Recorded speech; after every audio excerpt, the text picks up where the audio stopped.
Yemen के हौसी या अंसारुल्लाह ने इसराइल पर फिर हमला बोल दिया है। मीडिया रिपोर्ट बताती है कि इसराइल में सायरन की गूंज है।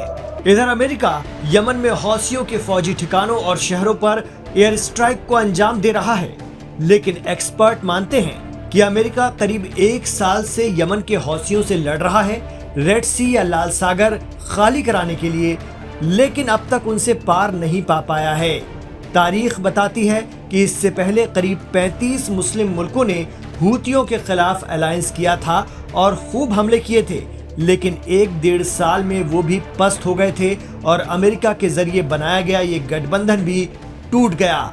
यानी यमन के हौसी जब तक उनके पास ताकत है अमेरिका से लड़ते रहेंगे, ये तो तय है। और खुद उनके leader Abdul Malik al Houthi ने ये बात कही है कि यमन, गजा और फिलिस्तीन के लिए अपनी जद्दोजहद आखिरी दम तक जारी रखेगा, चाहे उसे इसकी कितनी भी बड़ी कीमत क्यों न चुकानी पड़े। ऐसे में अगर यमन के हूतियों को सबसे ज्यादा कहीं से चैलेंज होगा या दिक्कत पेश आएगी तो वो अरब मुल्कों की तरफ से ही होगी। मिडिल ईस्ट मामलों के जानकार और असर टाइम्स के हेड शौकत भारती कहते हैं कि अमेरिका और इसराइल दोनों ही यमन से बहुत दूर हैं और अमेरिका जब जब यमन पर हमले बढ़ाएगा तो अमेरिका की मदद करने वाले कोई और नहीं बल्कि अरब देश ही होंगे। कहा जाता है कि नेटो का मेंबर तुर्की यमन का कट्टर मुखालिफ है।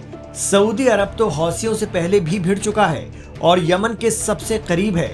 शौकत भारती कहते हैं कि भले ही अमेरिका लाल सागर में मौजूद अपने aircraft carrier USS Harry S Trueman से यमन पर हमले कर रहा हो, लेकिन उनके जहाजों को फ्यूल तो अरब देशों में मौजूद अमेरिकी बेस से ही मिलेगा।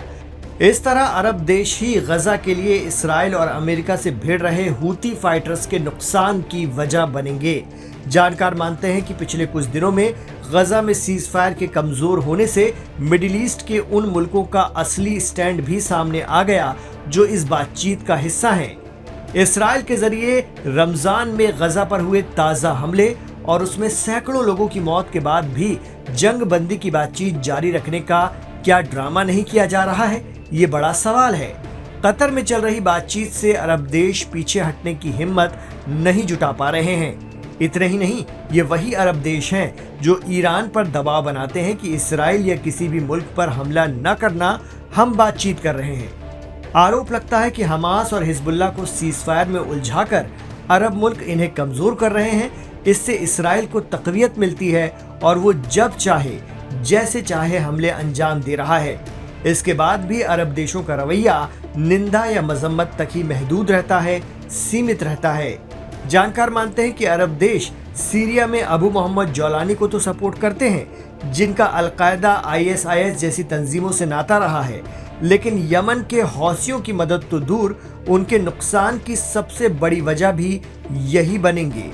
अब देखना ये होगा कि यमन के अंसारुल्लाह किस हद तक इन अरब मुल्कों अमेरिका और इसराइल से निपट पाते हैं। हार ना मानने वाले यमन के हौसियों या अंसारुल्लाह को कौन हराएगा, ये बड़ा सवाल है।